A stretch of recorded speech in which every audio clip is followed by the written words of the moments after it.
tudo bem? Uma terça-feira agitada como poucas no noticiário nacional.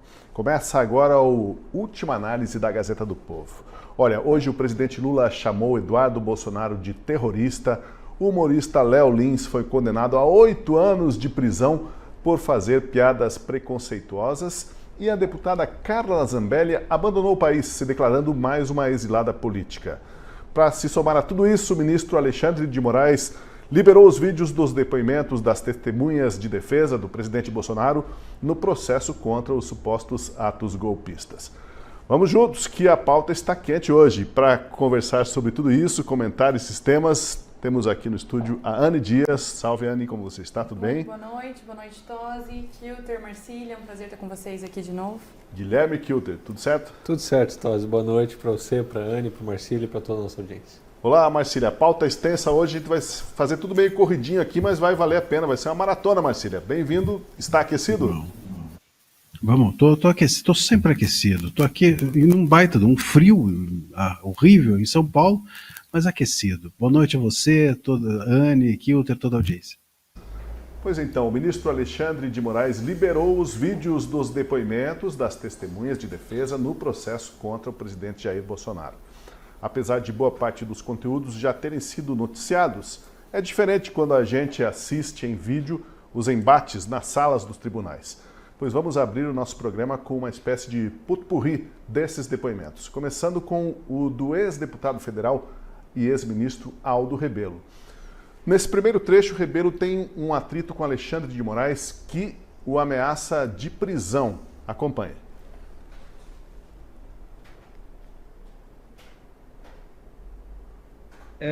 O brigadeiro Batista Júnior disse que o almirante Garnier teria colocado tropas à disposição do então presidente da República. É possível que o comandante da Marinha possa mobilizar efetivos navais por decisão unilateral? Doutor Demóstenes, é preciso levar em conta que na língua portuguesa nós conhecemos aquilo que se usa muitas vezes, que é a força da expressão. A força da expressão nunca pode ser tomada literalmente. Quando alguém diz estou frito, não significa que esteja dentro de uma frigideira. Quando alguém diz estou apertado, não significa naturalmente que esteja sendo submetido a algum tipo de pressão literal. Então, quando alguém diz estou à disposição, a expressão não deve ser lida literalmente. E Testemunha, Aldo, o senhor estava na reunião quando o almirante Garnier falou essa expressão? Não. Então, o senhor não tem condições de avaliar a língua portuguesa naquele momento. Atenha-se aos fatos. Doutor Demóstenes, por favor. É isso mesmo. Se é possível um almirante, isoladamente, o almirante da Marinha, ele que foi ministro da Defesa, por uma decisão dele mesmo, sozinho, mobilizar efetivos navais. Ele só. Ou precisa de outros? Em primeiro lugar, a minha apreciação da língua portuguesa é minha. E eu não admito censura na minha apreciação sobre a língua portuguesa. Se o senhor não se comportar, o senhor vai ser preso por desacato. Eu estou me comportando. Então o senhor se comporte e responda a pergunta. Simplesmente. Eu estou respondendo a pergunta do advogado. Responda, então. É possível ou não o almirante Garnier determinar as tropas na rua sozinho? Essa é a pergunta. Sim ou não? Não, eu não posso responder sim ou não. Então, a próxima pergunta, doutor Demóstenes. Talvez, ministro, ele queira dizer sim ou não e fazer alguma consideração sobre esse sim ou não. Por favor, então, por favor. O ministro vai permitir que eu faça a minha apreciação? O senhor deve... Fática. Apreciação fática é o que a testemunha faz. A testemunha não pode dar o seu valor à questão. Então, o senhor pode fazer, obviamente, tem toda a liberdade para fazer a resposta fática, pode ou não, e por que pode ou por que não pode, já que o senhor foi ministro da Está aí, a gente já sabia pelos relatos escritos que o caldo tinha entornado na audiência, né? Mas assim é diferente. E eu pergunto já para o Marcília lá em São Paulo. Marcília, o que chamou a atenção de você assistindo ao vídeo? Lembrando que o momento em que o ministro Alexandre de Moraes ameaçou prender o ex-ministro Aldo Rebelo por desacato, foi quando o Rebelo disse que não admite censura. Isso provocou o ódio do ministro, ou pelo menos a reação destemperada do ministro Alexandre de Moraes. Como ele falou de censura, então vamos jogar para o Marcília, que é um estudioso do tema. E aí, Marcília? Como é que alguém ousa não permitir censura, né? Eu acho que o ministro Moraes ficou chocado, afinal de contas a gente está há 6 anos nesse país tendo o STF como promotor da censura, então é quase como uma deslegitimação, né? Eu acho que o ministro se sentiu ofendido, é como se ele estivesse dizendo, você chegar para um cartorário e falar assim, olha, eu não permito aqui que você carimbe o documento, é como você chegar no posto de gasolina e dizer, eu não permito que você coloque o tanque, a mangueira no tanque, como é que você não permite censura? Se é isso que o STF tem oferecido para as pessoas hoje em dia. É claro que nesse caso, veja, do ponto de vista jurídico, a testemunha ela não está mesmo lá para fazer juízo de valor sobre fatos que ela não conhece, ela não está lá para narrar a sua visão subjetiva de mundo, e sim para narrar sobre os fatos. Agora, não existe isso de sim ou não, né? Você não tem como responder a perguntas complexas sobre o golpe de Estado, sim ou não.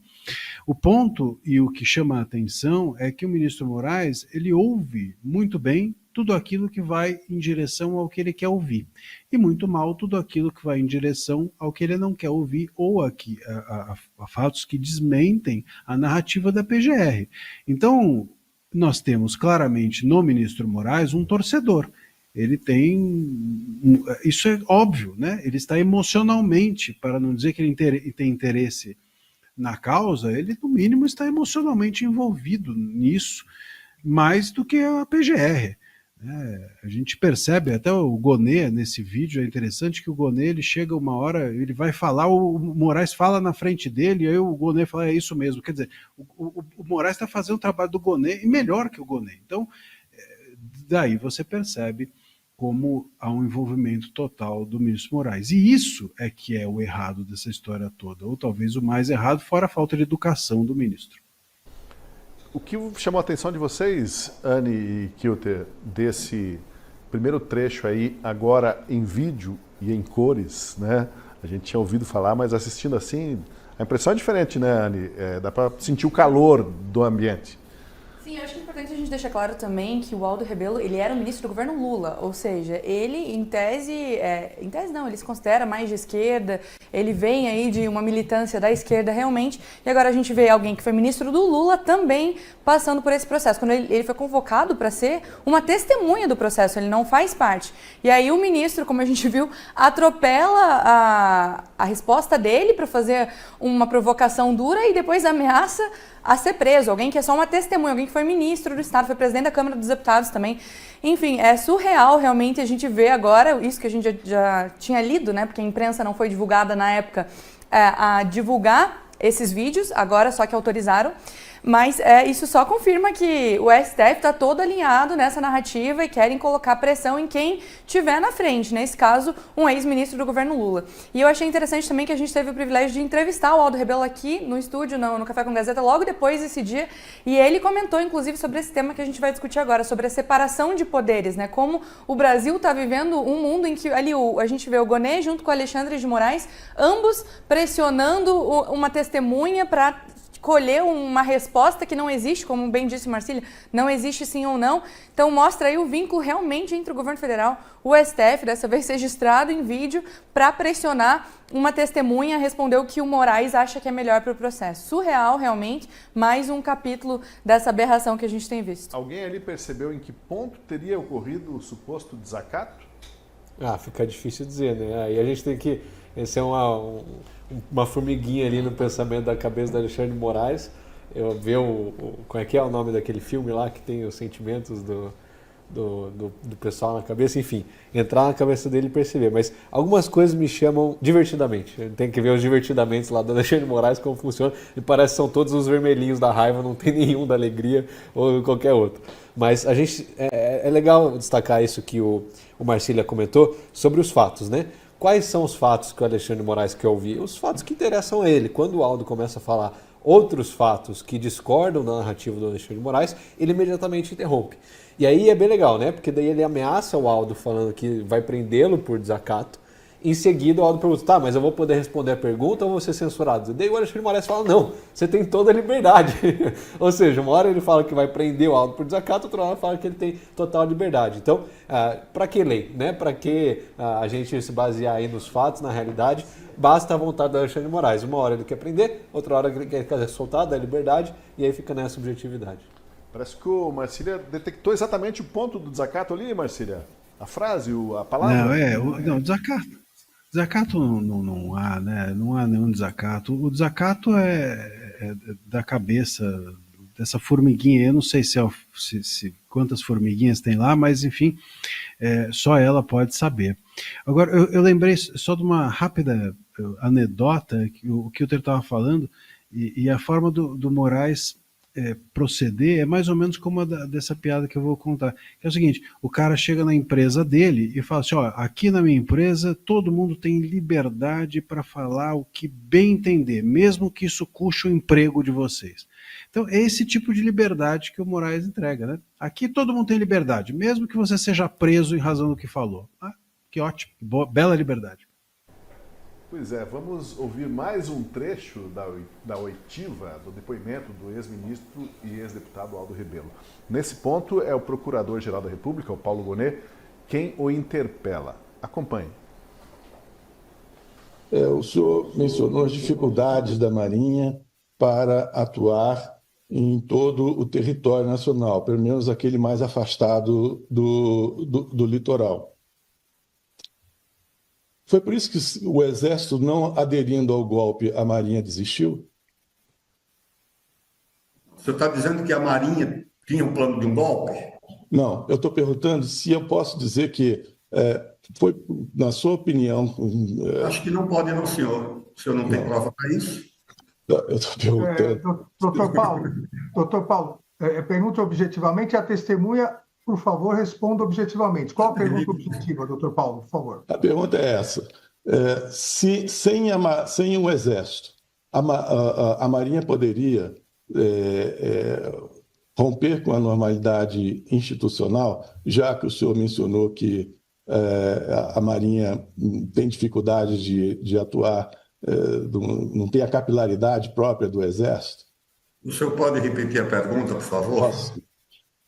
A minha pergunta é, o senhor acredita que sem o apoio, sem a adesão do Exército, a Marinha tem condições de promover uma ruptura da normalidade institucional, tendo em vista que o senhor disse que ela tem dificuldade de penetração no território nacional de modo mais intenso, como a penetração que o Exército tem, por exemplo? Eu não acredito que... Vossa Excelência, está perdendo a opinião. Como eu fiz e Vossa Excelência cortou a pergunta, acho que com pertinência. Mas agora o Procurador-Geral da República faz a mesma coisa. Doutor Demóstenes, um minuto. A testemunha, ela afirmou que a Marinha não teria condições, as tropas da Marinha não teriam condições de romper sozinhas a normalidade democrática. Nós não estamos falando aqui, a testemunha deixou bem claro isso, ela disse que não acredita que a Marinha estaria em fazer isso, mas disse que do ponto de vista, vamos dizer, abstrato, a Marinha não conseguiria, porque só tem 14 mil fuzileiros navais, não chega aos locais. Correto, deputado Aldo? Isso, eu disse que a Marinha não tem capilaridade no território. Não associei esse raciocínio à ideia de golpe, ministro Alexandre de Moraes. Eu não fiz essa conexão.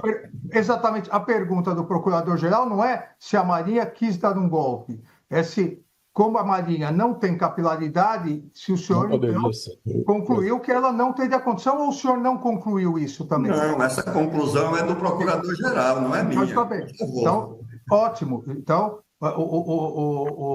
a testemunha não fez essa conclusão sobre a possibilidade.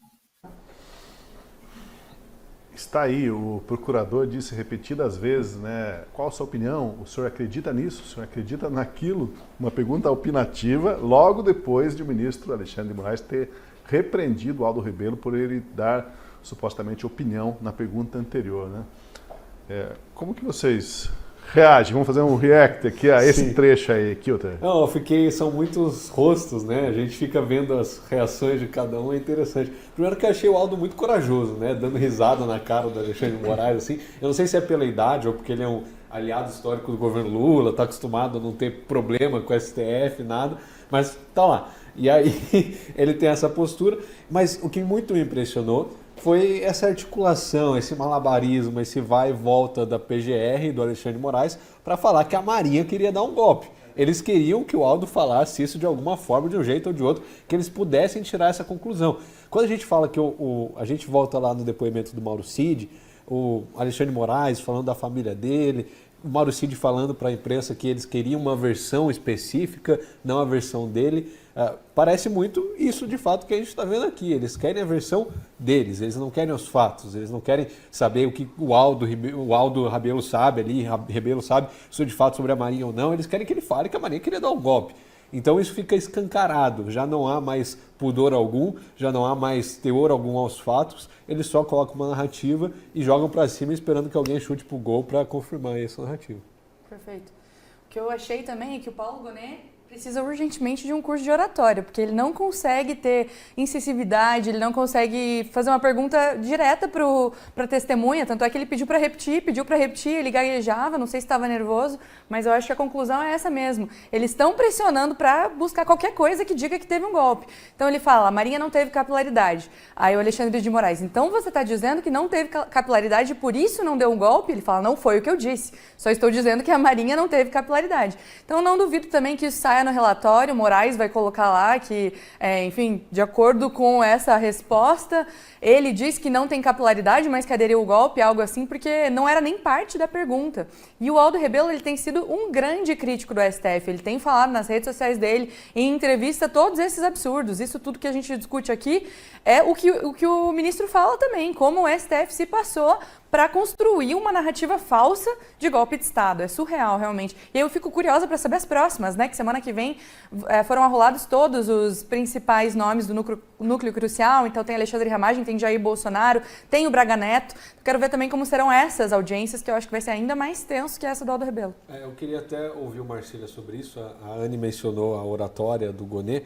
Me parece que o Gonet estava fazendo uma pergunta que não foi ele que escreveu. Eu fiquei com essa impressão, assim, sabe? Quando outra pessoa escreve uma pergunta e você não sabe muito bem o que aquilo quer dizer, fica com vergonha de falar, não sabe como se colocar e fala de um jeito que não é seu. Então, me parece que a PGR está tendo esse papel muito auxiliatório. O STF, o Alexandre de Moraes está conduzindo, a PGR só vai tocando aqui, acusando e tal, conforme convém.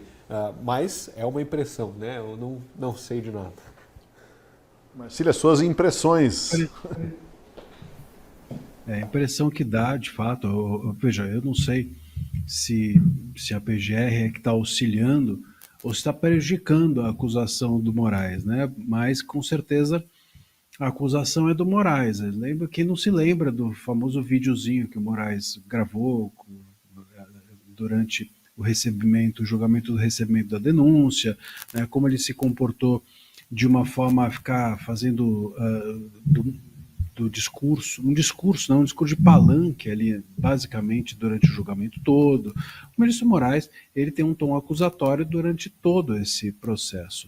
Muito mais do que o Gonet. Tanto que saiu uma matéria, uma reportagem esses dias, alguns dias atrás, dizendo que o Gonet disse, justamente depois, né, do vídeo que ele teria dito, fiz uma agada, né, para aqui não falarmos o termo, mas ele disse que ele iria passar a ser mais incisivo. Então é como se eu vou me empenhar mais na função que está estranhamente aqui sendo minha.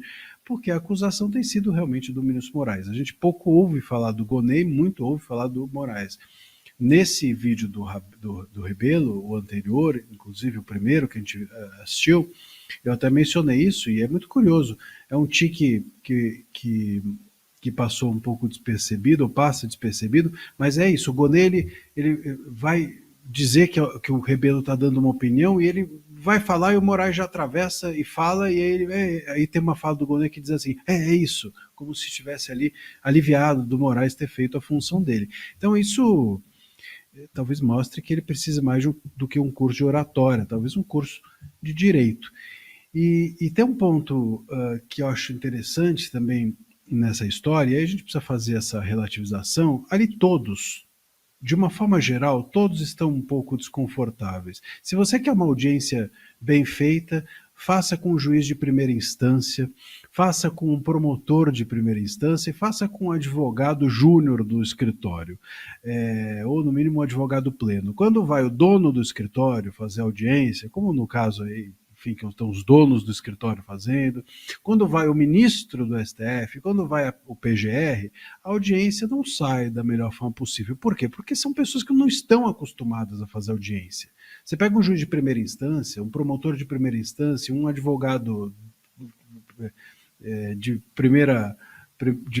primeiros anos dentro do escritório, o cara passa o dia inteiro fazendo isso daí, a vida dele é isso, e aí ele sabe fazer bem, faz 10, um juiz faz 10, 15 audiências às vezes num dia, imagina quantas audiências o ministro Moraes faz, quantas audiências o PGR faz, quantas vezes o PGR tem que elaborar perguntas para uma testemunha, qual foi a última vez que ele fez isso na vida? Então assim, é difícil, porque nós temos aqui o primeiro escalão de todas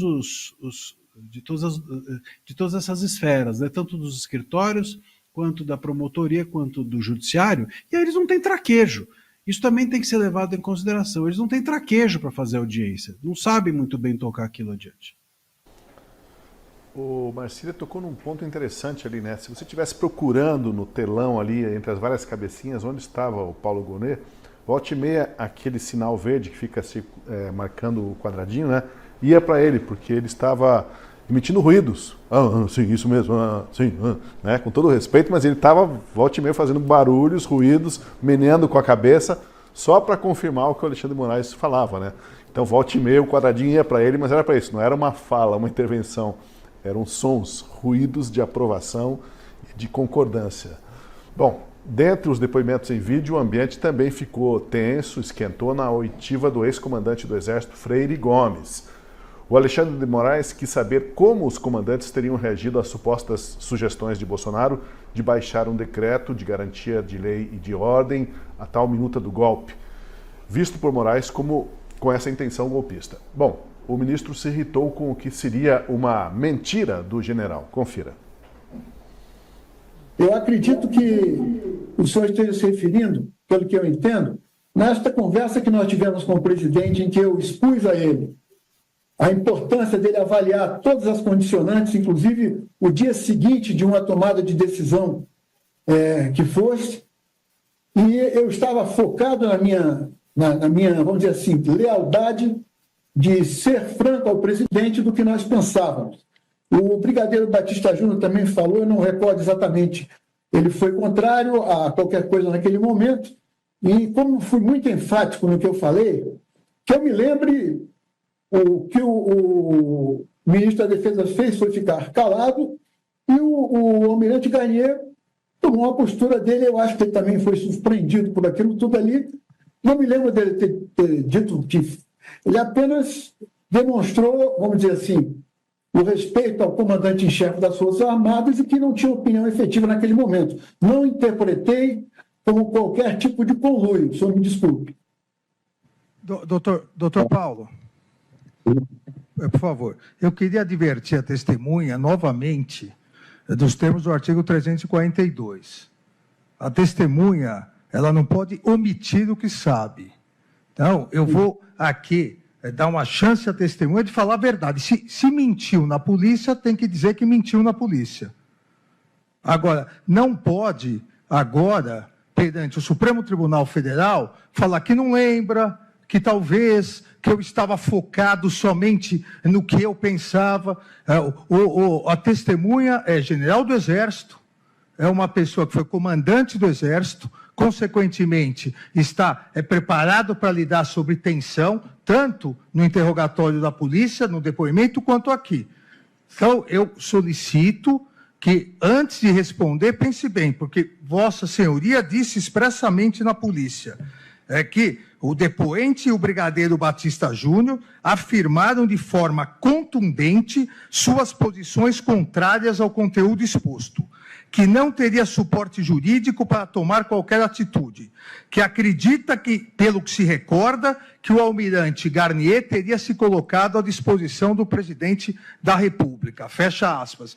Então, comandante, ou o senhor falseou a verdade na polícia ou está falseando a verdade aqui.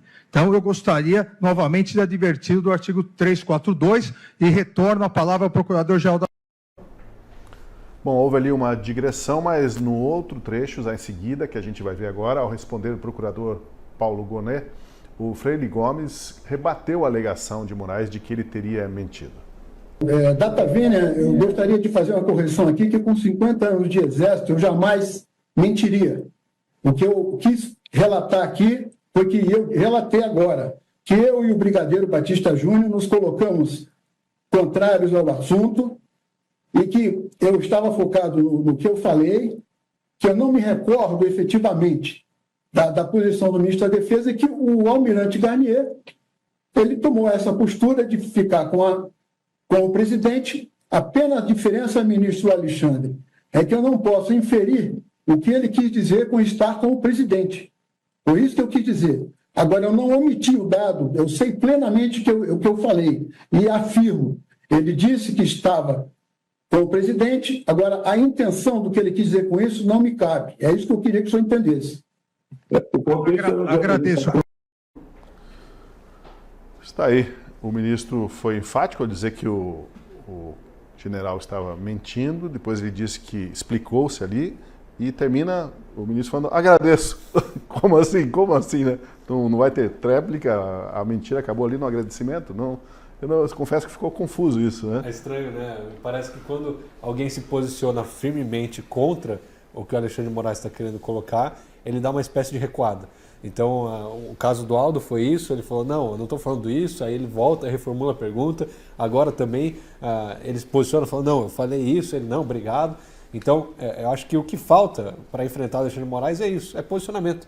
Quando a gente não se posiciona, não reafirma os fatos, a verdade, a história como ela é, e não os fatos que o STF quer trazer, que a narrativa do Alexandre de Moraes quer trazer, a gente fica à mercê da história deles. Então que a gente possa ter mais pessoas corajosas, mais homens corajosos como esse, que mesmo diante da pessoa que pode prender eles por desacato ali, como ele mesmo ameaçou, firmam os seus fatos e a sua verdade ali, né?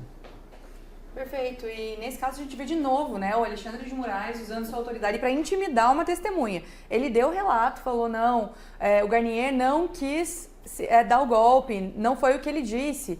E aí ele fala, não, mas você mentiu, porque na Polícia Federal o relatório é outro. Na Polícia Federal é por escrito, né? Ele fala e alguém escreve. A oitiva que realmente instrui o processo é essa, em vídeo, é com o depoimento da testemunha. E aí quando a testemunha traz um depoimento que desagrada a versão construída por Alexandre de Moraes, aí ele intervém, aí ele pressiona, aí ele ameaça prender, como ele fez com o Aldo Rebelo. Então mostra só isso, como ele usa da sua autoridade, do seu poder para intimidar as testemunhas, para consolidar a narrativa que ele, mas os aliados dele construíram. Marcília, quero ouvir você sobre esse trecho aí.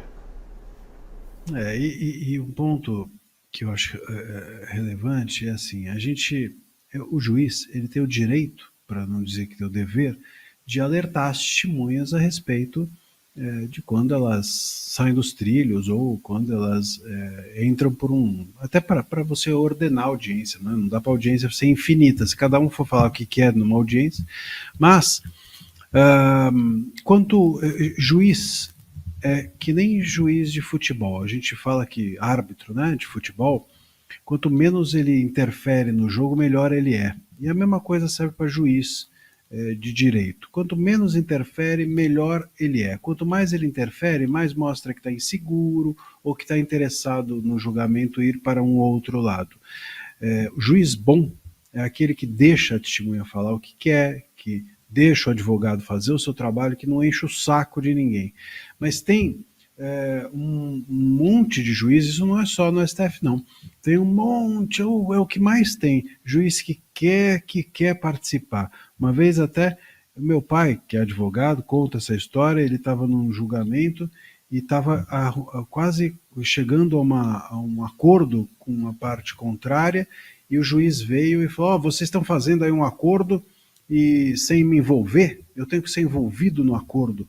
E aí um dos dois advogados virou e falou assim, a gente não está aqui chamando o senhor, porque se o senhor vier, atrapalha o acordo que a gente está fazendo. E o juiz ficou bravíssimo. Mas realmente o juiz muitas vezes atrapalha tanto o acordo, quanto a oitiva, quanto os trabalhos, porque ele quer participar. Ele quer ser o protagonista, ele quer ser a estrela, ele quer ser aquela criança que declama poema quando a visita chega, sabe? Ele quer ser a estrelinha da noite. E isso atrapalha a beça os julgamentos. Então, o juiz tem a função de alertar, mas não de interferir, não de constranger, não de intimidar a testemunha. E o que a gente assiste nesses vídeos é um juiz constrangendo, intimidando, ameaçando e não alertando, e não deixando o jogo rolar. É aquele juiz que para a cada 2 minutos para marcar uma falta e atrapalha o jogo. Pois olha, nós temos mais um depoimento, e isso tudo saiu agora ao longo do dia, né? Mais na parte da tarde foram liberados esses vídeos, então foi uma corrida para ter acesso aos vídeos e poder trazer aqui para os espectadores do Última Análise. E agora a gente tem um depoimento do Brigadeiro Batista Júnior, que era o comandante da aeronáutica no governo Bolsonaro. Ele fala sobre o momento em que o comandante do Exército teria alertado Bolsonaro sobre uma suposta voz de prisão, caso ele levasse adiante o plano de uma intervenção militar. Vamos acompanhar. O comandante do Exército, ele é uma pessoa muito polida, muito calma e muito tranquila, mas ele é muito firme quando precisa. Eu vi a repercussão do depoimento dele anteontem e não é uma coisa simples o senhor esquecer um comandante do Exército dizendo de uma possibilidade, ele estava tratando de hipótese. Não é o que a imprensa disse, ele não deu voz de prisão para o presidente, isso repercutiu assim na imprensa. Mas eu já disse que tem aí, a minha palavra eu mantenho no depoimento. E ele, com toda a educação, disse ao presidente, por hipótese, que se ele atentasse, ele teria que prender ele. E eu mantenho isso. Está aí o depoimento do comandante da aeronáutica, né? É interessante que ele diz aqui que refutou uma hipótese, né? E disse, nessa hipótese aí, se isso ocorresse, teria que dar voz de prisão. Ele confirmou que o comandante do Exército teria dito. Ora, esse relato dos fatos desmonta a tese de que houve um golpe dias depois, porque não aderiram e ainda alertaram que se por acaso houvesse algo nesse sentido, a coisa se desandaria e haveria prisão, não haveria adesão dos comandantes. Então, a hipótese de golpe acabou sendo alimentada depois, houve bagunça, houve invasão, quebra-quebra em Brasília, mas esse depoimento dele é interessante para entender se afinal o golpe estava sobre a mesa, se aconteceu, se não aconteceu, se foi uma hipótese. A palavra hipótese define bem, né, essa conversa toda. Acho que essa fala que você comentou agora, Tosi, do Brigadeiro, vai de encontro aos demais depoimentos que a gente tem visto e ouvido, né? Cada vez mais, cada dia mais que sai um novo depoimento, que sai uma nova testemunha, desmente a narrativa do golpe. Fala que não é isso, que não tinha, que nunca ouviu, que nunca viu um minuto do golpe, que não sei o quê. Essa é mais uma dessas. Então, assim, o que me parece é que há uma completa falta de evidências de que houve um plano ou uma tentativa orquestrada de golpe, muito menos evidências ainda há de que o Bolsonaro sabia e concordava com isso. Então me parece algo completamente frágil. Quantos celulares foram recolhidos, quantas mensagens não foram visualizadas pela Polícia Federal, não se achou nada sobre tentativa de golpe, sobre minuta de golpe, e todas as testemunhas vão no caminho contrário. É claro que a gente tem o caso ali do Mauro Cid, que é um negócio à parte, né? Um bicho de 7 cabeças, absurdo que aconteceu no caso dele, Então, me parece que essa narrativa a cada dia mais está sendo desmembrada. Eu estou ansioso para ver o relatório final aí que o STF vai trazer sobre esse caso, porque evidência, de fato, tem muito pouca. Mas a gente conhece já o STF, né? A gente já imagina como vai ser esse relatório final, porque desde o início do processo não há provas que sustentem essa narrativa e o Alexandre de Moraes segue fazendo várias condutas ilegais. Então a gente vê, por exemplo, o Braga Neto, que está preso porque ligou para o pai do Mauro Cid para supostamente intervir no depoimento do Mauro Cid. O que o STF fez? Prendeu o Braga Neto. Ele está na cadeia até hoje. Agora a PGR também deu um depoimento falando que ele tem que continuar preso, apesar dele ter prioridade na questão das respostas do Moraes, por ser uma cautelar e por ele ser idoso. Ele tem que continuar preso e é isso aí, porque é uma prisão preventiva, vai que ele atrapalha mais ainda o processo. Esse é um exemplo, são inúmeros os exemplos de irregularidade nesse processo, sem contar, você mencionou, os atos de 8 de janeiro são desconectados com esse processo, que em tese esse processo avalia uma tentativa de golpe. O dos 8 de janeiro é algo desconectado, são manifestantes que foram para Brasília em um determinado dia e estão na prisão até hoje, comendo, enfim, comidas em condições terríveis, terríveis. Estão passando por condições precárias, pessoas comuns estão presas. Há inúmeras irregularidades e esses depoimentos só confirmam isso, que não há provas para sustentar essa narrativa, mas voltando à questão, eu não tenho muita vontade de ver esse relatório final do STF, porque eu estou 100% pessimista em relação a isso. Acho que já deve estar escrito, na verdade, o Moraes já deve estar lá com a sua decisão feita e vai acusar toda essa turma de tentativa de golpe de Estado, vai manter os opositores silenciados, vai colocar na cadeia quem ainda não está na cadeia, porque é a missão dele, né? Ele é um psicopata por completo e o que ele quer é colocar todo mundo na cadeia e silenciar a oposição. Marcília, parece que não há dúvida de que havia pessoas descontentes, que gostariam de que houvesse uma intervenção militar, gostariam que o presidente Lula não assumisse, que talvez aderissem a uma tentativa de golpe se houvesse, mas nessa conversa parece que a gente está no campo das cogitações. Cogitar é diferente de planejar e aplicar, né, Marcília? É o se a hipótese. Esse é um ponto importante que a gente tem reiterado e precisa reiterar sempre. Então, você passa a ser crime no momento em que há uma ação, né? Há uma execução. O início de uma execução, não precisa terminar a execução. Claro, um golpe, se você esperar terminar, ele não tem como punir, porque o golpe vai ter sido dado. Mas o início de um golpe, ele precisa ser configurado, como qualquer crime, né? Você não pode chegar e falar assim, olha, eu estou aqui achando que você vai assaltar o mercado, então eu vim te prender. Isso não existe. Eu preciso ir lá, ficar na frente do mercado e começar o ato de assaltar o mercado. Eu não preciso terminar o assalto, não preciso realizar o assalto, mas eu preciso iniciar o assalto. Se eu estiver na frente do mercado olhando, não é crime. Se eu entrar no mercado, não é crime. Se eu der a voz de assalto, passa a ser punível a partir daquele momento. Antes disso, você está punindo a liberdade das pessoas de ir e vir, de se manifestar, de se expressar, inclusive. Eu sempre digo que se fosse crime você cogitar, se fosse ilícito você cogitar um crime, tinha que prender todos os escritores. Agatha Christie seria uma criminosa serial killer, né? Ela matou tanta gente nos livros dela. Quem que já não passou por um livro dela, né? Seria uma criminosa, devia estar atrás das grades. Então a gente precisa ter a prova de que houve o início. E isso é que não tem, isso é que esses generais, esses coronéis estão desmentindo, estão desmembrando, estão esfacelando. E é por isso que o ministro Moraes fica tão irritado, porque as testemunhas que são chave justamente para mostrar que da cogitação passou-se uma execução, essas testemunhas estão dando para trás, ou no mínimo não mantendo as suas versões. É importante que se diga que é normal na esfera criminal, sobretudo, o depoimento na polícia ser diferente do depoimento no julgamento, porque o depoimento na polícia às vezes é feito em um clima que não é dos melhores. Você imagina como é que a polícia às vezes ouve as pessoas. E você também não está no seu melhor momento quando você dá um depoimento na polícia. Às vezes você está emocionalmente, inclusive, afetado. Às vezes não toca. Quando o julgamento ocorre um ano depois, também às vezes você...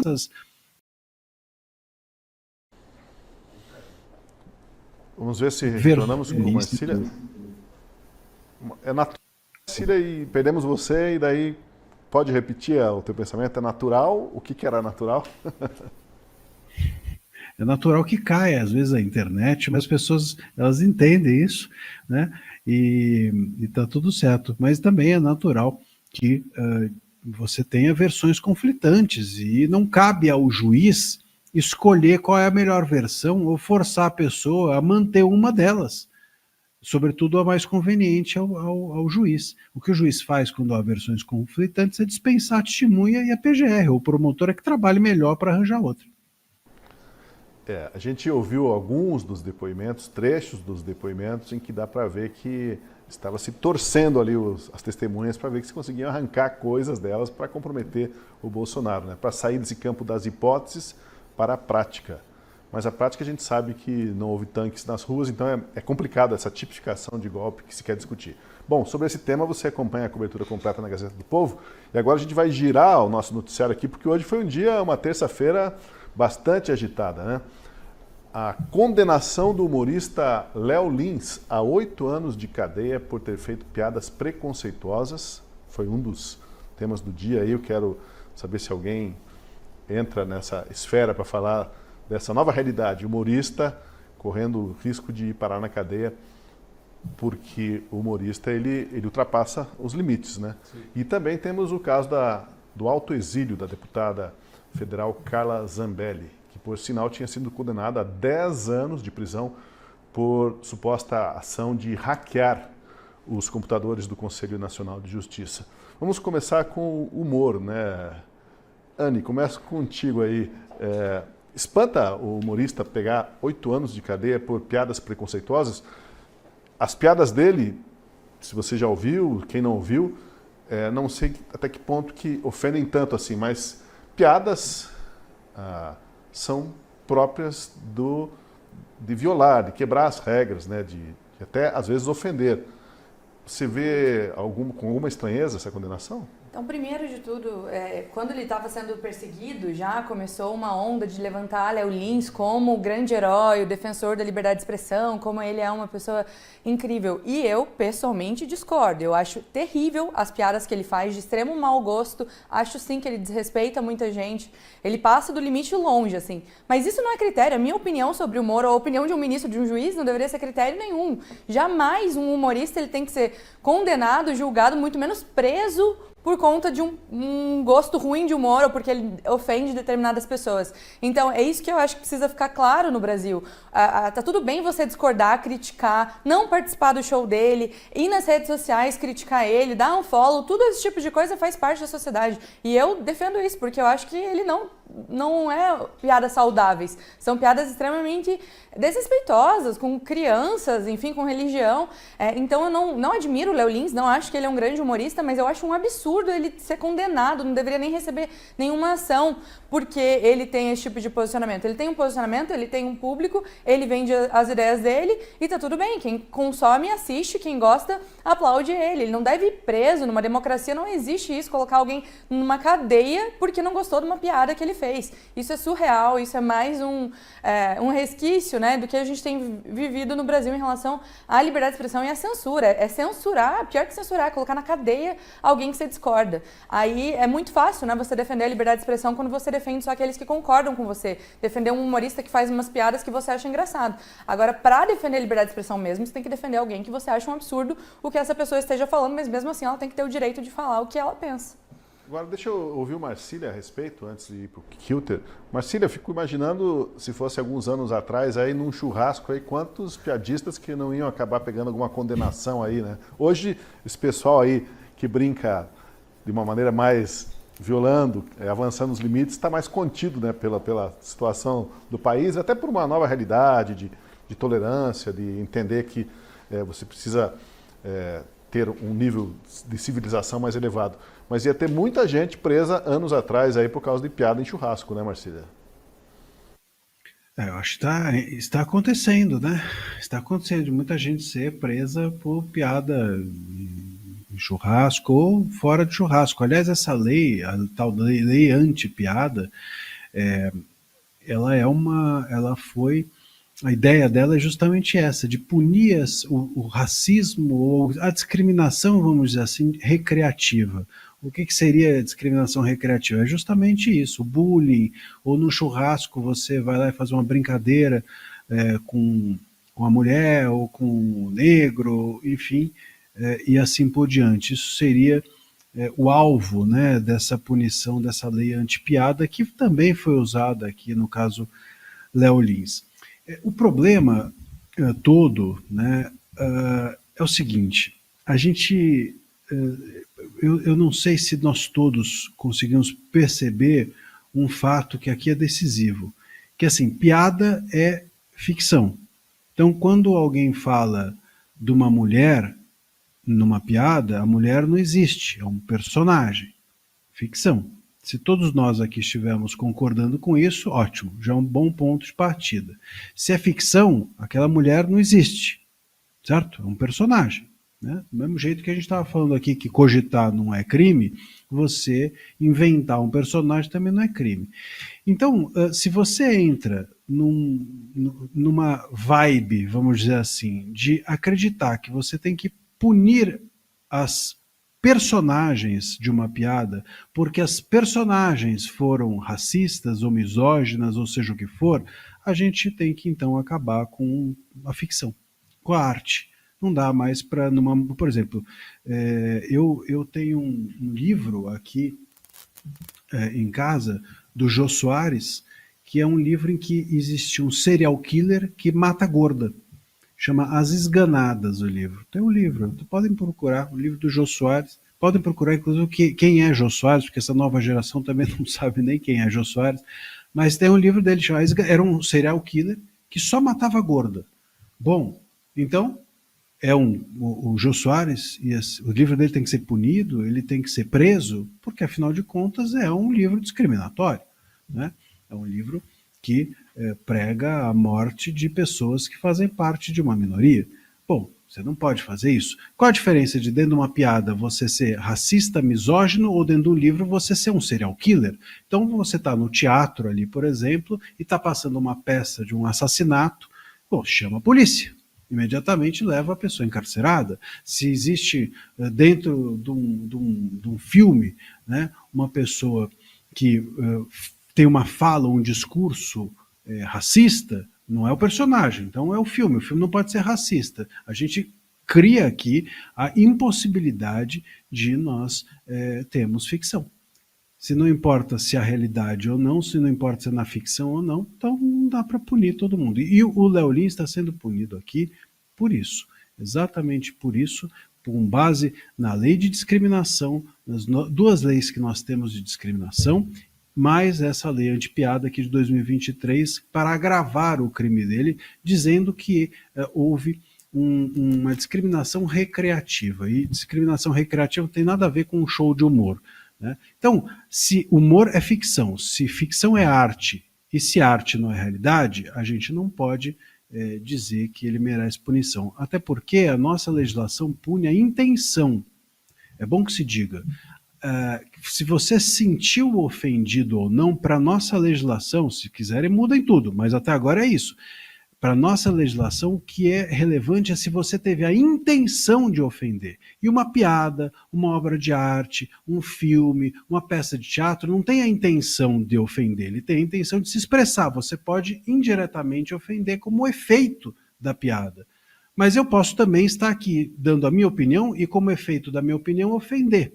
Eu posso estar aqui existindo e, como efeito da minha existência, ofender. Então, se a gente for partir do pressuposto de que a pessoa se sentir ofendida é suficiente para tirar algo do ar, nada fica. É necessário que a intenção seja punível. E, repito, a arte nunca tem a intenção, senão a de se expressar. Deixa eu só perguntar uma coisa para você, Marcília, nesse ponto. Qual que seria o momento ali em que, então, sairíamos da situação de piada, de ficção, de algo genérico, para uma violação de um direito? Se o humorista ele pegar e fizer uma piada sobre negro, judeu, homossexual, mulher, dirigindo-se a uma pessoa especificamente e ridicularizando aquela pessoa, aí entramos numa outra esfera? Depende, se for o Léo Lins personagem em cima do palco e ele chamar uma pessoa, isso acontece inclusive no show dele, se ele estiver ali, Léo Lins personagem, e ele chamar uma pessoa para cima do palco, e a pessoa for voluntariamente e ele brincar com aquela pessoa, a gente está dentro de um ambiente ainda ficcional. Aquela pessoa foi para lá para brincar com ela e ele está no personagem do show dele. Agora, o Léo Lins, ele entra no palco e fala assim, ó, gente, seguinte, eu estou de saco cheio aqui de fazer show, não vou fazer mais show, e você aí que está na frente, que é um não sei o que lá, bom, aí ele não está ali fazendo show, ele não está no personagem, a gente não está num ambiente ficcional. Essa é a diferença também de uma pessoa dentro do teatro pegar um revólver. Óbvio que eu não estou dizendo que uma pessoa que pegar um revólver em cima do palco e matar o outro ator com um tiro de verdade, ele está ali no ambiente ficcional, não. Ele está se valendo do palco para matar o outro. Mas veja, eu preciso, portanto, sair do personagem e cometer um crime. E esse crime da piada, ele precisa ser a intenção precisa ser, portanto, ofensiva. Ele precisa sair do personagem, ele precisa ter a intenção de deliberadamente ofender a pessoa que está ali na frente dele. Se isso não acontecer, não é crime. E outra, a gente entrou numa situação que é a seguinte, nos últimos tempos. Você pune de forma abstrata. Então, o Ministério Público Federal fala assim, olha, aqui ofendeu minorias, mas cadê? Onde que está a minoria ofendida? Não, eu estou pressupondo. Eu sou Ministério Público e eu falo em nome da coletividade. Então eu estou pressupondo que aqui há um dano coletivo imposto às minorias de uma forma geral. Mas espera aí, eu sou parte dessa minoria, eu não fiquei ofendido, não importa. O Ministério Público ele fala em seu nome, ele fala por você. Isso é uma completa loucura. A gente entregou para o Estado a possibilidade de que ele diga quando que nós ficamos ou não ofendidos. O Estado está tomando conta de tudo, vocês percebem? O Estado diz para a gente se o nosso filho pode ir ou não ao cinema, se ele diz que filme que a gente pode assistir, que escola que eu posso pôr o meu filho, se a escola cívico-militar é adequada, se eu posso ter intervalo bíblico. Ele diz tudo, o Estado diz tudo que a gente pode fazer. Agora, também, o Estado vai dizer que piada pode não ser feita e que pessoa pode ou não ser ofendida com a piada que foi feita. Daqui a pouco o Estado entra na minha casa e vive com a minha mulher aqui, com minha filha, leva o meu cachorro para passear, o Ministério Público, porque a gente está chegando perto disso. Tosi, eu acho que essa juíza tinha que dar umas aulas aí para o Alexandre de Moraes. Ele não precisava ficar fazendo inquérito do golpe, não sei o que, era só prender o Jair Bolsonaro por uma piada homofóbica, machista qualquer, não dava esse trabalho todo, ficar fazendo essas audiências aí, ouvindo esse tanto de testemunha, prende o cara lá por piada e acabou. É nesse nível de absurdo, a gente não consegue, porque né, aqui é um comediante lá, um político, mas quando você muda a pessoa, fica claro o nível do absurdo que é. Aqui ele está fazendo inquérito do golpe, aqui você tem um cara preso por uma piada, né, condenado por uma piada. Mas eu queria aprofundar essa questão que o Marcília trouxe, da lei anti-piada, que foi uma das primeiras leis sancionadas pelo Lula no seu governo, nesse último governo agora, em 2023. Na época foi um pouco criticado, né, e tudo mais, mas ninguém entendeu muito bem como isso seria aplicado, ficou meio que no ar, assim, né, e agora isso foi aplicado pela primeira vez. Esse processo do Léo Lins não é novo. Ano passado já, o Tribunal de Justiça de São Paulo ordenou que fosse removido o vídeo do YouTube, esse vídeo que foi um show aqui em Curitiba, inclusive, que já estava com 3,3 milhões de visualizações, e eles mandaram retirar do ar, e nesse mesmo processo que seguiu na Justiça, agora ele recebeu essa condenação. Mas o que faz essa lei anti-piadas aqui, sendo bem sucinto para a nossa audiência entender? Ela enquadra como crime de racismo a contação de piadas sobre quaisquer grupos que possam ser considerados minoritários. E a lei deixa aberta assim, ela não fala quais são os grupos, ela fala quaisquer grupos considerados minoritários. Aí se o juiz vai considerar um grupo minoritário, o Ministério Público, a ONG, ou se uma pessoa sozinha se considera um grupo minoritário, a lei não diz. Cabe a interpretação. E esse está o grande perigo. E qual que é o perigo de você equiparar a lei do racismo? A lei do racismo é inafiançável e imprescritível. Ou seja, quem é condenado por essa lei não sai mediante pagamento de fiança, nem se a lei prescrever. É nesse nível de gravidade. Eu queria ressaltar aqui o Gabriel, aqui da Gazeta do Povo, que fez uma matéria muito boa a esse respeito da lei de piadas, e eu queria ler um parágrafo que é muito chocante para todo mundo entender a gravidade dessa mudança. Ele escreve o seguinte: com as mudanças, a pena máxima para piadas com grupos minoritários passou a ser maior do que crimes de furto, receptação de bens roubados e sequestro. É mais grave no Brasil uma piada com um grupo minoritário do que sequestrar uma pessoa. Ele continua. Além disso, o fator de imprescritibilidade, isto é, crimes que não prescrevem com o tempo, aplicado a essas condutas não é empregado no Brasil, nem mesmo para homicídio e estupro. É esse nível da gravidade que a gente está falando. É pior do que um estupro, é pior do que um homicídio, porque não prescreve, e é pior do que sequestrar uma pessoa, porque você tem aí esse caso da pena máxima ainda maior. O Léo Lins até falou que, cara, essa pena de 8 anos foi dada para o Collor, por corrupção, e agora a juíza está me dando uma pena de 8 anos por uma piada, por piadas, né? Independente se eu gosto ou não da piada, se é ofensivo ou não, é uma piada. E assim, quando o rei prende bobo da corte, é o último nível da ditadura que chega, né? E o bobo da corte está lá para isso, para fazer piada, para mostrar, para denunciar. E agora a gente vê uma onda de comediantes, de pessoas de centro, de direita, de esquerda, solidarizando com o Léo Lins. Mas a gente avisou lá atrás, né? E quando eles falaram que o Lula era igual ao Bolsonaro, que estava tudo certo, eles não imaginavam que isso fosse acontecer, mas aconteceu. Esse tipo de legislação, essa lei anti-piada, não seria, Marcília, justamente a atribuição daí do STF julgar a constitucionalidade de uma lei dessas à luz de outros direitos fundamentais? Esse é um ponto, até nas minhas redes eu fiz um comentário semelhante, um dos comentários que eu fiz, no seguinte sentido. Veja, se você entender que, porque a lei, ela fala, não sei se eu estou com ela aqui, mas, enfim, ela fala que o que se pune, né, é a tentativa de você mascarar o racismo pela brincadeira ou pela piada ou qualquer coisa do gênero. Então não é que está se punindo a piada, está se punindo justamente em você mascarar a intenção que é de ofender. Ok, aí beleza, você pode, não precisava nem da lei, isso é óbvio, né? Enfim, do mesmo jeito que é crime uma pessoa pegar um revólver, entrar no palco, atirar no outro e matar o outro, não precisa dizer que existe assassinato recreativo, é só dizer que é crime, ninguém é burro, todo mundo entendeu que a pessoa que pega uma arma, entra no palco e mata o outro é crime normal, não tem recreação. Se você mascara com uma brincadeira um desejo, uma intenção de ofender o outro, maravilha, isso também é igualmente crime.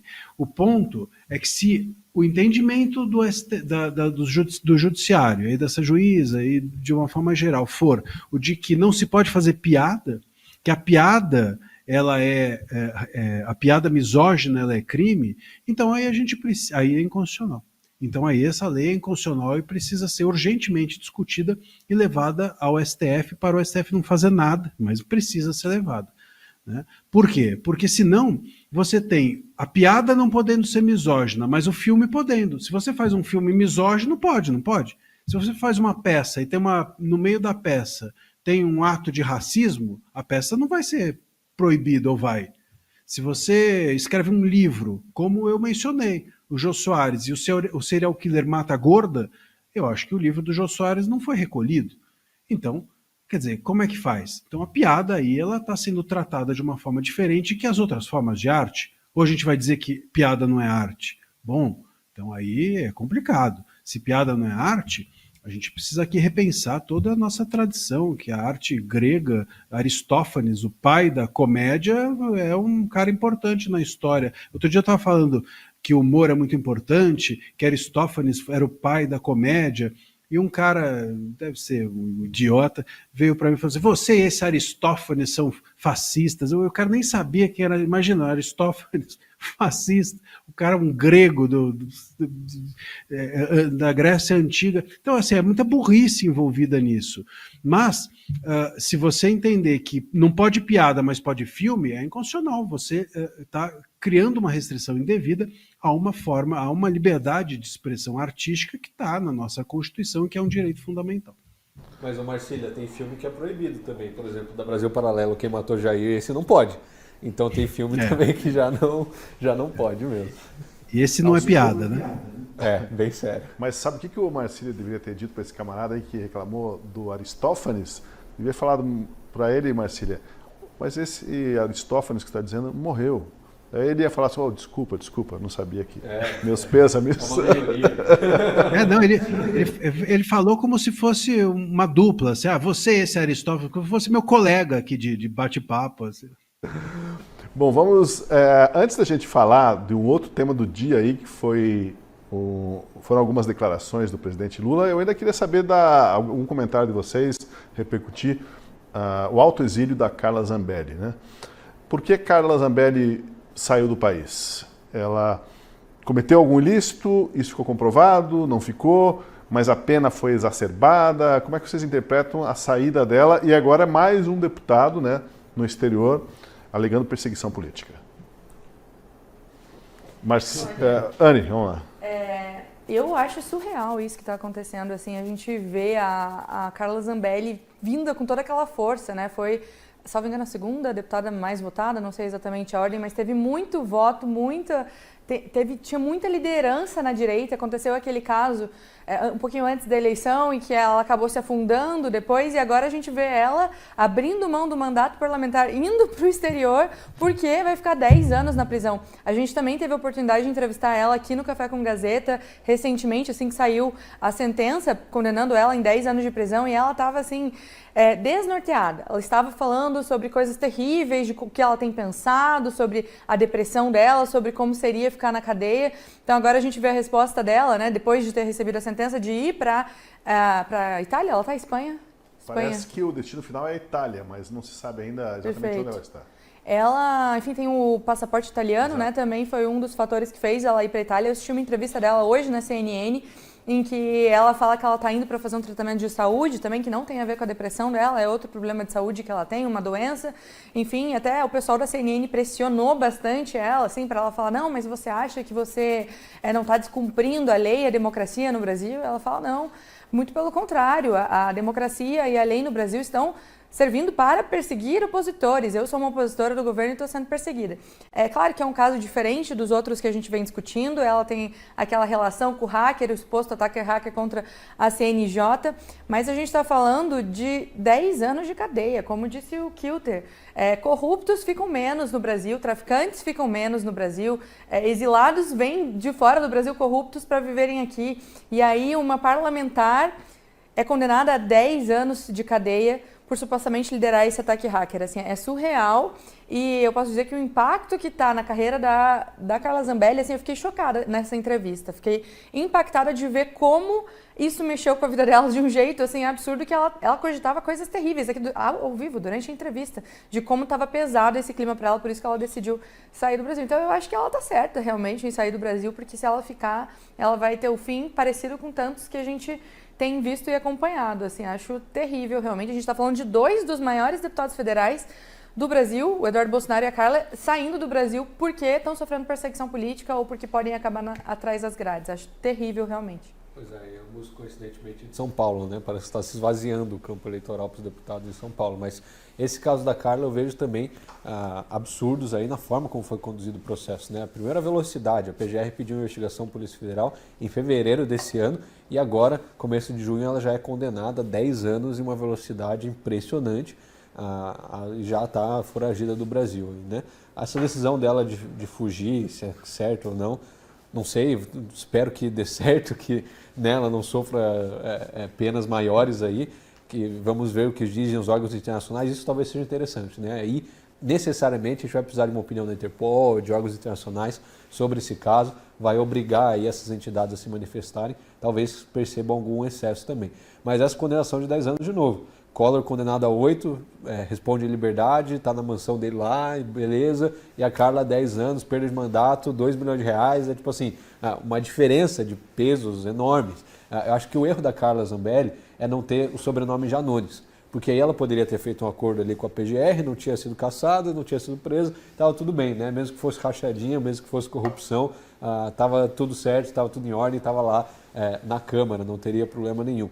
Então, assim, até o deputado lá, do caso da Marielle Franco, ainda é deputado, não teve mandato cassado, no assassinato da Marielle Franco. Então, são coisas assim, pesos e contrapesos, medidas com a direita e com a esquerda completamente desproporcionais. Esse caso da Carla só comprova isso também. E nesse caso, independentemente da pessoa simpatizar ou não com o político, com a deputada, né, porque a deputada, muitos viraram antipáticos a ela depois daquela ação extrema dela de sair com um revólver na rua, perseguindo uma pessoa, e aquilo teria custado até a eleição, segundo o Bolsonaro, a eleição dele, aquela situação, poucos dias da eleição, e muitos passaram a vê-la como uma persona não grata. Mas independente de você gostar ou não dela, o ponto aí que vocês levantaram é a dose da pena, né? 10 anos por uma suposta tentativa de hackear os programas do CNJ.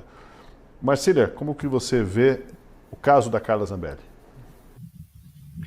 Exato. Quer dizer, independente do que ela fez, né? A gente tem aqui um exagero. Aliás, nesse caso do Léo Lins também, né? A gente está falando aqui do mérito, mas 8 anos de prisão para um comediante é, obviamente, por si só, ainda que ele tivesse errado, uma desproporcionalidade. E a censura, ela tem como uma das suas características a desproporcionalidade, né? Se você quiser ficar só nisso, já é censura por aí. E aqui no caso da Zambelli também, 10 anos e perda do mandato, óbvio que há uma desproporção, há uma irrazoabilidade e isso está errado. Independente de se ela fez ou não fez os fatos que a ela são imputados, que são importantes, não são irrelevantes, e é preciso que isso também seja dito. Mas o ponto é que me parece claro que ela está escolhendo se exilar. Nós estamos num momento em que parece que é o segundo parlamentar que se exila. Isso eu recebo com bastante tristeza, porque a gente já tem jornalistas exilados no país, a gente já tem agora parlamentares exilados no país, a gente está prendendo comediantes. Onde que nós vamos ficar, né? Se os parlamentares que nos representam estiverem fora do país, se os jornalistas que nos contam as coisas do Brasil estiverem fora do país, exilados, ameaçados, e se os humoristas que nos divertem não puderem falar nada porque vão ficar presos, a gente vai ficar o quê? Vendo o Moraes, né, no dia inteiro na TV Justiça, dando bronca e testemunho? Essa vai ser a nossa vida? Que nem quando os cubanos tinham que ficar suportando lá 6 horas de discurso do Fidel Castro. É isso, esse é o nosso futuro, é por aí que a gente vai. Então é difícil, né? Fica muito, muito complicado.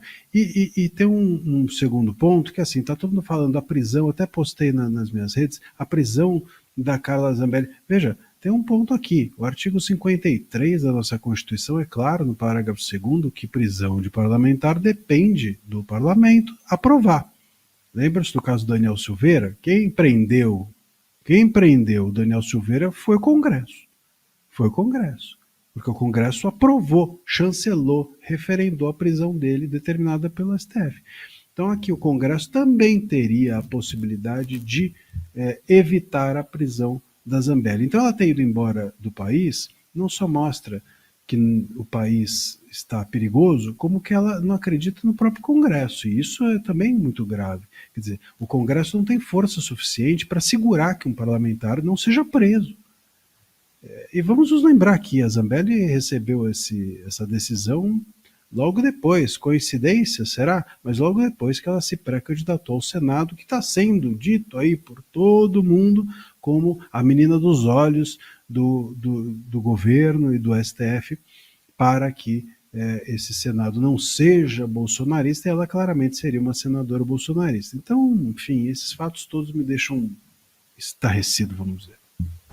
Não pode avacalhar o STF, né? Falando em avacalhar, né, quem fez essa expressão que não pode avacalhar o STF foi o presidente Lula. E a gente fala agora um pouquinho do Lula, porque hoje ele fez novas declarações polêmicas. Além de manter o Jair Bolsonaro inelegível e talvez enviá-lo, né, para a prisão, o STF se movimenta para também decretar inelegível o filho dele, o Eduardo Bolsonaro, que está nos Estados Unidos. Nisso, a gente está falando, o STF tem um apoio incondicional do Executivo do governo Lula. Basta ver o que disse Lula hoje numa entrevista. O que é lamentável é que um deputado brasileiro, filho do ex-presidente, está lá a convocar os Estados Unidos para se meter na política interna do Brasil. É isso que é grave. É isso que é uma prática terrorista.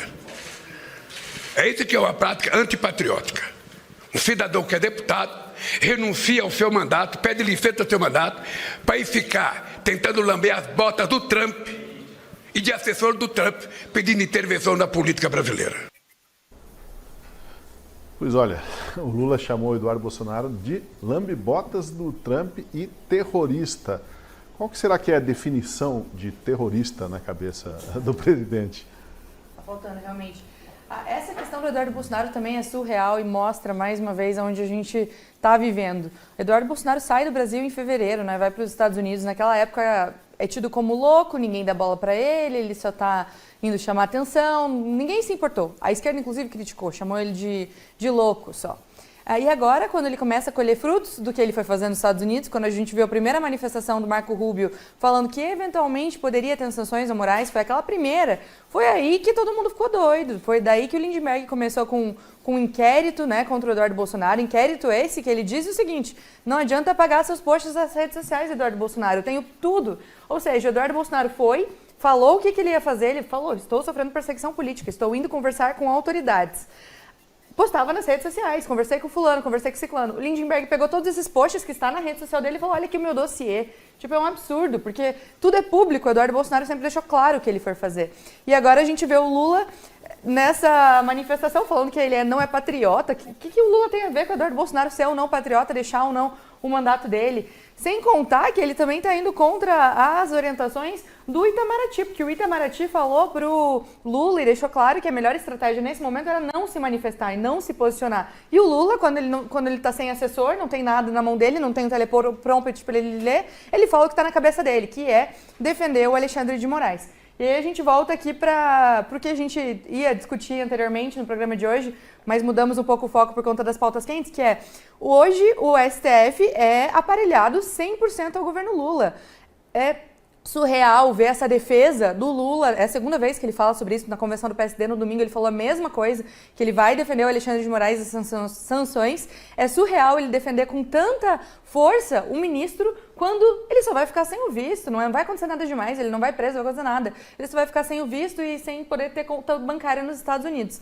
E o Lula está defendendo ele incisivamente. E o Itamaraty está falando: a gente tem que ser duro, a gente tem que ser rígido, ele é rígido contra o Trump, né? O Trump não, o governo que vai aplicar sanções, mas quando foi a questão da Venezuela, quando o Celso Amorim estava na Venezuela para ver se era fraude ou não, daí era a política da neutralidade. Não vamos criticar a Venezuela, veja bem, a gente precisa deles. Mas os Estados Unidos, e na defesa do Alexandre de Moraes, aí vale tudo. Aí vale arriscar toda a diplomacia, daí vale contra a orientação do próprio Itamaraty.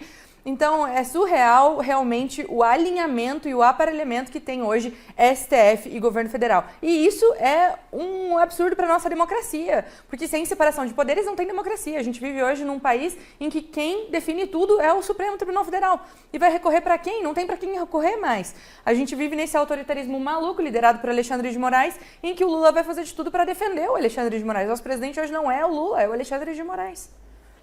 Ô, Tos, eu tenho uma satisfação imensa de ver o Lula falando essas coisas, esperneando, espumando, porque ele não consegue fazer absolutamente nada contra o Eduardo Bolsonaro nos Estados Unidos, não tem nada de prático que ele possa fazer, não tem nada, o Alexandre de Moraes não consegue prender ele estando lá, enfim, é muito bom ver essa falta de opções ao Lula e ao STF, quando a gente tem brasileiros lá nos Estados Unidos, de fato, em uma democracia, protegidos pela lei, protegidos e amparados aí pelos requisitos legais. Então, quando o Lula vem a público, dá uma coletiva de imprensa com tema livre para qualquer pergunta e desce a linha do Eduardo Bolsonaro, me chama muita atenção. Por quê?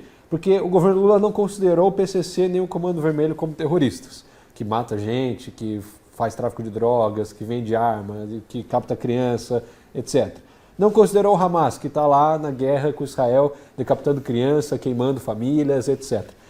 O que é terrorista para ele? É o Eduardo Bolsonaro, que está lambendo as botas do Trump. Isso é terrorismo de verdade, isso é fazer coisa contra o Brasil, o resto está tudo certo, o crime organizado, a corrupção, o terrorismo de verdade, isso não é condenável. Condenável é ir para os Estados Unidos e ficar falando do Brasil de lá. Por quê? Porque se falasse daqui, ele não poderia falar o que ele está falando, porque certamente seria perseguido pelo consórcio Lula-STF. Né? Tomara só que o Lula não se aconselhe com a Rússia, né, sobre como combater dissidentes, que aí torna-se perigoso o negócio, né? Aprender uma tática de envenenamento. Para censura se aconselhou com a China, se resolve se aconselhar com a Rússia quanto a isso, aí o pessoal que fique de olhos bem abertos. Marcília. E assim, bom, o Lula, ele todo dia está falando uma besteira sobre esse tema, né? E, aliás, várias, né? Agora, eu fico aqui pensando, pegando um gancho, já que amanhã a gente vai começar a regulação das redes, uma das coisas que que os ministros entendem que deva ser objeto da regulação, ou seja, deve ser objeto de se poder retirar o conteúdo sem decisão judicial prévia, é no caso de terrorismo. E o que é então terrorismo? Né? Então, criticar o Lula, como a gente está colocando aqui no GC, criticar o Lula e o STF é terrorismo. Né? Bom, ok.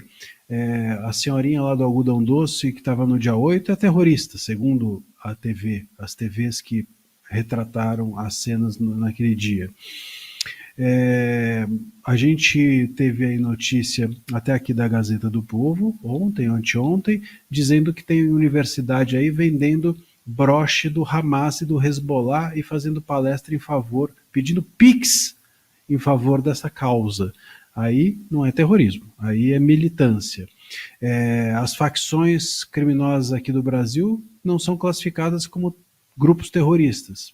Então aí também não é terrorismo. Então o que é terrorismo?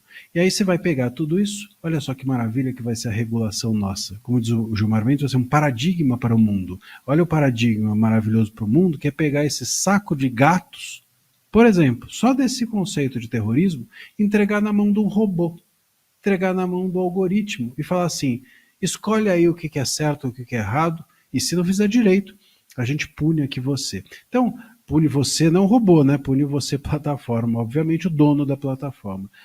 Então é isso que a gente está fazendo. Claro que na dúvida a plataforma vai preferir tirar tudo do ar e ao tirar tudo do ar vai cometer censura. Tudo menos aquilo que é dito pelas autoridades que estão no governo, as autoridades de esquerda e o STF. Então a gente está diante aqui de essas falas do Lula, elas são reveladoras. Aliás, não só as do Lula, né? É incrível como o Lula e a Janja, quando eles falam, eles muito mais se expõem do que expõem aos outros. É aquela história, né? Quando eu falo de Paulo, eu revelo muito mais a mim do que sobre Paulo. E o Lula, ao falar do Bolsonaro, mais expõe a si, a Janja e o autoritarismo do seu governo do que qualquer coisa. Olha, deixa eu perguntar para você que está acompanhando a gente, você se está gostando do debate transparente, franco, comprometido com a verdade aqui do Última Análise, então considere se tornar assinante da Gazeta do Povo. Essa independência do jornal é garantida justamente pelos assinantes. Por que você não se junta a nós? A Gazeta elevou o conteúdo e derrubou o preço. A condição especial é de 95% de desconto na assinatura, de R$ 27,90 a assinatura padrão, para apenas R$ 1,90 por mês nos primeiros 6 meses. Dá menos de 7 centavos para acompanhar as principais notícias do dia e as opiniões de colunistas mais influentes do país, como alguns que estão aqui com a gente hoje. Garanta já, gazetadopovo.com.br/oferta, pelo QR Code na tela ou pelo link na descrição. Não fique de fora, informe-se pagando muito pouco. Bom, a gente ia fazer um debate aqui sobre o consórcio, né, do PT, do governo Lula com o STF. Isso vai ter que ficar para uma outra oportunidade. Mas eu queria ainda chamar, antes da gente encerrar o programa, queria chamar uma fala aqui, uma declaração do presidente interino do PT, o senador Humberto Costa, que é como se fosse um tira-gosto aí do que a gente ainda poderá tratar mais adiante. Vamos lá. Nós estamos preocupados com uma possibilidade que pode se concretizar, não creio que seja fácil, mas pode se concretizar, da extrema-direita ter maioria absoluta no Senado Federal. Isso pode ser um desastre para a nossa democracia, porque nós vamos começar com abertura de processos contra ministros do Supremo, rejeição de nomes para o Banco Central, para agências reguladoras, para o corpo diplomático. Enfim, pode-se instalar um verdadeiro pandemônio lá. Declarações do senador foram dadas ao jornal Metrópolis de Brasília. Ele faz previsão de um pandemônio aí se a direita fizer o maior número de senadores no ano que vem. Parece que a eleição do Senado no ano que vem vai ser, como diria Saddam Hussein, a mãe de todas as batalhas eleitorais para o Senado. Não tenho dúvidas. Eu acredito, inclusive, que tem que ser a pauta prioritária de qualquer candidato ao senador confrontar o judiciário. Se um candidato ao Senado, ele não está na campanha dele, no ano que vem, né? falando sobre o problema do judiciário do Brasil e que ele vai ser uma voz contra isso, ele não merece o voto de ninguém. Fica também o recado para a nossa audiência da Gazeta do Povo. Eleja senadores comprometidos com combater o judiciário. Porque a gente está num momento em que quem decide... Combater os abusos do judiciário. Os abusos do judiciário, evidentemente. É o STF, no caso. A gente está num momento em que quem decide tudo é o ministro Alexandre de Moraes, seguido por seus 10 amigos da corte, e não tem mais para quem recorrer, não tem para quem recorrer. O Senado é o único capaz de tirar ele de lá, é capaz também, é quem faz toda a sabatina, né, de aprovação dos ministros. Então a gente teve nessa gestão 2 ministros indicados pelo governo Lula, o seu advogado pessoal Cristiano Zanin e o Flávio Dino, comunista, que era ministro da Justiça e se auto-intitula comunista, e o Senado deixou passar. Foi uma sabatina tranquila, não pressionaram tanto, e os 2 estão lá hoje fazendo o que estão fazendo. No próximo mandato também teremos 2 ministros do STF. Então a gente precisa de um Senado que seja firme e incisivo em não permitir a entrada de ministros como os atuais e ainda pautar impeachment de ministros que estão se passando, que já se passaram há muito tempo. Então eu entendo o desespero tanto dele quanto do Lula, que também falou nesse domingo uma frase parecida, que a esquerda precisa eleger senadores, porque eles estão com medo, eles sabem que ano que vem tem a renovação de 2/3 do Senado e que se a direita levar, eles estão lascados, porque é quem pode pressionar o judiciário. É isso que a gente precisa fazer hoje. E vale lembrar aqui que foi noticiado dias atrás que um ministro do STF está fazendo reuniões com governadores de esquerda, tentando convencê-los a saírem candidatos para o Senado, justamente para evitar essa situação de maioria de direitistas no Senado no ano que vem. É uma bandeira do Bolsonaro, eleger o maior número possível de senadores, e agora o Lula também resolveu levantar sua própria bandeira. Por isso que eu digo, né, vai ser a mãe de todas as batalhas. A água está batendo na bunda, né, Tosi? Me parece que é necessário um pandemônio para combater os deuses do Olimpo ali nos 11 iluminados do STF, né? Porque não dá mais, assim, simplesmente não tem como. A gente vê abuso atrás de abuso. O STF, de fato, é um verdadeiro pandemônio, não se segue mais a lei, não se segue mais a regra. Nós precisamos de senadores corajosos para enfrentar isso, que não tenham amarras, que não tenham processo de corrupção, que não precisem de bons julgamentos do STF em seu favor, para que entrem lá, peçam o impeachment do ministro Alexandre de Moraes, que investiguem de fato as indicações de ministro na sabatina. E assim, me parece que o governo Lula está percebendo que está no meio de uma crise. A desaprovação do Lula disparada agora na última pesquisa, já beirando 55%. Então ele está vendo que de fato a sua imagem está indo para o ralo. E queria mais que ele desse mais dessas entrevistas, ele e a Janja, inclusive, ficassem 2 horas falando para essa desaprovação subir cada vez mais. Mas espera lá, a aprovação de repente pode subir porque vem aí a regulação das redes sociais. É verdade, é verdade. A pesquisa vai mudar, né? Vai virar 60% de aprovação de um dia para o outro, porque o negócio vai melhorar muito, vai ser uma maravilha. Então, assim, de fato, eu espero que o Bolsonaro falou já, né? Me dê 50% do Senado e eu mudo o Brasil, e acredito que é esse o caminho mesmo, porque a gente tem um legislativo enfraquecido, que não consegue fazer nada que seja impedido pelo Senado, que seja impedido pelo STF, então precisamos sim de um Senado forte que venha em 2026. Só que até 2026 e até a eleição desse Senado, existe uma campanha eleitoral com todo o jogo sujo de uma campanha eleitoral, e a gente sabe que daí o TSE e o STF fazem um papel de mãos limpas nessa operação.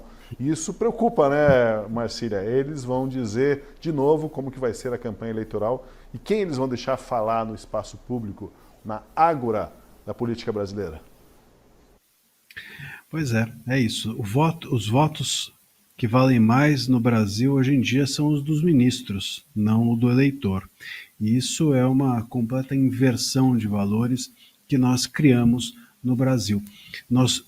Os países sequer, a maior parte dos países sequer tem justiça eleitoral. Isso é uma jabuticaba que a gente tem aqui no Brasil, e aqui a nossa justiça eleitoral se eternizou, inclusive, né? Porque como tem eleição todo dia, então tem todo dia justiça eleitoral. Tem casos, por exemplo, de parlamentares que estão sendo julgados hoje pelo que supostamente fizeram nas eleições passadas. Então, isso vai fazendo com que a justiça eleitoral se torne permanente no país. E permanente no país, com mais ou menos os mesmos ministros do STF, a gente tem ali um STF linha, um STF B, um STF genérico e com todo o autoritarismo que também possui o STF. Tá bem, eu agradeço muito. Chegamos ao fim do Última Análise de hoje. Obrigado, Marcília, obrigado, Anne Dias, obrigado, Kilter, obrigado a você que esteve aqui com a gente. E nos encontramos segunda, quinta-feira aqui às 7 da noite e a reprise sempre no dia seguinte, a partir das 9h30, 10 da manhã. Aqui no canal da Gazeta do Povo no YouTube. Obrigado e até o nosso próximo encontro.